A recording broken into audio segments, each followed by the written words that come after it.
Alien reefs. Coral reefs are believed by many to have the highest biodiversity of any ecosystem on the planet. A lot of the life found here can seem very alien at first. They occupy less than 1% of the ocean floor but yet are home to more than 25% of all marine life. Warm water reefs typically come to mind when thinking of the Pacific Ocean and the Caribbean Sea. These reefs are very well known, but they don't just occur in warm waters. Coldwater reefs are an enigma, their secrets shielded by the dark ocean depths. Divers have explored all the world's warm shallow water reefs. Their cold water cousins are for the most part out of reach. How can coral, which loves the light, exist in such darkness?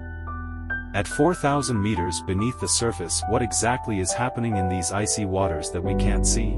We follow a team of international scientists as they probe this alien world, from the ice edge of the North Atlantic to the west coast of Africa where the Sahara meets the sea. They spy on the world beneath and are amazed by what they find.